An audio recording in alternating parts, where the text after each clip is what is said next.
अब जो हमने रेपो बना ली है उसको हमने यूज़ करना है अपने सिस्टम के अंदर, ताकि जैसे कोई सिस्टम पे कोई फाइल बनाए, कोई प्रोजेक्ट बनाए, वो फ़ौरन से हम पब्लिश कर सकें लाइव, ठीक है ना।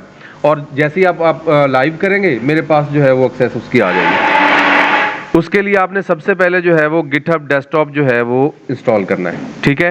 ये आपको मैंने कहा था कि डाउनलोड कर लीजिएगा, जिसके पास हो गया ठीक है, जिसके पास नहीं हुआ वो बाद में तसल्ली से देख के कर ले।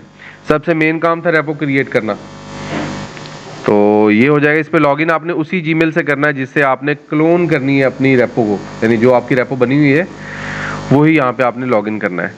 तो ये इंस्टॉल हो जाए, इसको हम पॉज कर लेते हैं। ये मैंने जो है वो लॉग आउट की थी और अनइंस्टॉल की थी, इस वजह से यहाँ पे ये पहले वाली आ रही है लिखी हुई। आपके पास ये नहीं आएगा सेटअप। आपने यहाँ से ऑप्शंस, यहाँ पे आपके पास लॉगिन मांगेगा डायरेक्ट, तो मैंने यहाँ पे लॉगिन करना है, sign in into GitHub, continue with browser.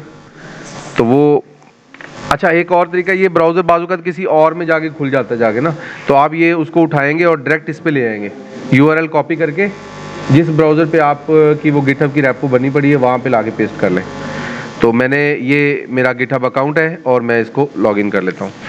अब ये मुझे यहाँ की एक्सेस जो है वो ये अलाउ कर देना है आपने, और ओपन गिटहब डेस्कटॉप। अब ये यहाँ पे सिंक हो जाएगा इसके साथ। सिंक होने के बाद हमसे कुछ चीज़ें डिमांड करेगा, वो देखते हैं, क्योंकि मैंने फोर्सफुली अनइंस्टॉल किया, देखते हैं क्या बनता है। अच्छा जी, अब यहाँ पे हो चुका है ना। अब यहाँ पे ये ऑलरेडी ये मौजूद है मेरे पास रेपो, नहीं तो आप यहाँ पे क्लोन करेंगे, क्लोन रेपोजिटरी। जब क्लोन करेंगे तो वो कहेगा जी आपके जो गिटहब अकाउंट है उस पर ये वाली कुछ रेपोज पड़ी हुई हैं, तो जो आप रेपो सेलेक्ट करें, जैसे ये हमने अभी बनाई है थोड़ी देर पहले, ठीक है, लास्ट वीडियो में, तो ये सिलेक्ट कर ले। मैं अपनी जौन सी रेपो फॉर एग्जांपल मैं यही वाली सिलेक्ट कर लेता हूँ, ठीक है। इसको क्लिक करता हूँ और क्लोन कर लेता हूँ, ठीक है, अब्दुल्ला FA 1231 जो भी हमने बनाई थी। तो ये मेरे पास अब ओपन भी हो गई है, डन हो गया। अब ये कहाँ पे गई है बन के, तो देख लेते हैं हम। यहाँ से आपने जो है वो अपने सिस्टम के अंदर डॉक्यूमेंट के अंदर जो है वो आपका गिटहब का फोल्डर बन चुका होगा, उसके अंदर ये रेपो बन गई है एज इट इज़। अब आप ये रीडमी फाइल, इसमें वो जो उसमें होगा वो सारा आ जाएगा, क्लोन पूरे का पूरा। अभी चूंकि वो एक ही फाइल थी इस वजह से जल्दी क्लोन होगी, अगर उसमें ज़्यादा फाइल्स होंगी तो वो टाइम भी लेगा क्लोनिंग में, ठीक है ना। पूरा कॉपी करके डेटा ला के यहाँ पे रख देगा। अब फॉर एग्जाम्पल मैं यहाँ पे एक फ़ाइल बनाता हूँ और मैंने उसमें जो है वो स्क्रिप्ट लिख दिया है। फॉर एग्जांपल ये मेरा C++ का प्रोजेक्ट है और इसमें मैंने कुछ चीज़ें लिख दी हैं, ठीक है,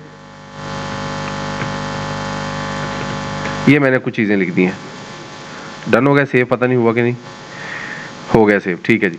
अच्छा अब यहाँ पे सेव हो गया, तो ये देखें यहाँ पे ये फ़ौरन जैसे ही आपने एक फ़ाइल ऐड की है ये फ़ौरन इसने पिक कर ली है, ठीक है। अब पिक करने के बाद इसे कहें जी C++ प्रोजेक्ट, ठीक है, और इसे कमिट टू मेन कर दें।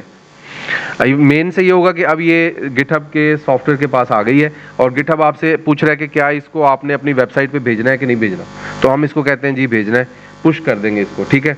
जब ये पुश होगा तो ये आपकी वेबसाइट पे चला जाएगा। अच्छा वेबसाइट पे जाएगा, वहाँ देखते हैं कि वहाँ पे ये फाइल पहुँच गई है कि नहीं, तो ये फाइल यहाँ से चली गई है, ठीक है। अब यहाँ से ये चली गई है तो ये जैसे ही यहाँ से जाएगी डायरेक्ट मेरे पास नज़र आएगी, मुझे भी नज़र आएगी क्योंकि मेरे साथ आपका प्राइवेट वो शेयर्ड है, तो मुझे वो डायरेक्ट शेयर नज़र आएगी। मैं यहाँ पे देखता हूँ, गिटहब अकाउंट अपना खोलता हूँ और वही रेपो चेक करते हैं कि क्या उस रेपो में ये चीज़ आ गई है कि नहीं आ गई। तो हमारी रेपो कहाँ पे थी वो, अब यहाँ से नहीं बल्कि हम क्या करते हैं, यहाँ से रेपोजिटरीज अपनी खोलते हैं, योर रेपोजिटरीज जी, ये वाली थी मेरे पास प्राइवेट है, ठीक है, ये किसी को भी शो नहीं होगी फाइल। तो अपडेटेड 2 कमिट किए आपने और 1 मिनट पहले आपने अपडेट किया है C++.txt फाइल, और उसमें क्या आपने अपडेट किया है वो भी लाइनें यहाँ पे आ जाएंगी। नहीं आई, ये क्यों नहीं आई, वो मेरे ख्याल उसमें फिर सेव ही नहीं हुई, क्योंकि इसमें अगर सेव हो जाती तो वो लाजमी हमें दिखाता। 1 मिनट, ये अब सेव की हमने, देखते हैं क्या करता है। अच्छा ये क्या चक्कर है। बहरहाल अब ये लाइनें देखें उसने यहाँ पिक कर ली, पहले लाइन भी पिक नहीं की थी ना, तो मैं यहाँ पे कहता हूँ लाइंस अपडेटेड, ठीक है, यहाँ पे लिखना ज़रूरी है। अब ये दोबारा से मैंने कमिट किया, दोबारा से पुश किया, और अब इसको चेक करता हूँ मैं जाके लाइव साइट पे।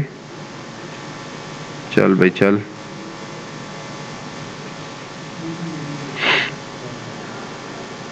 ये आ गई। अब जितनी उधर फाइल्स पड़ी थी वो सारी आ गई।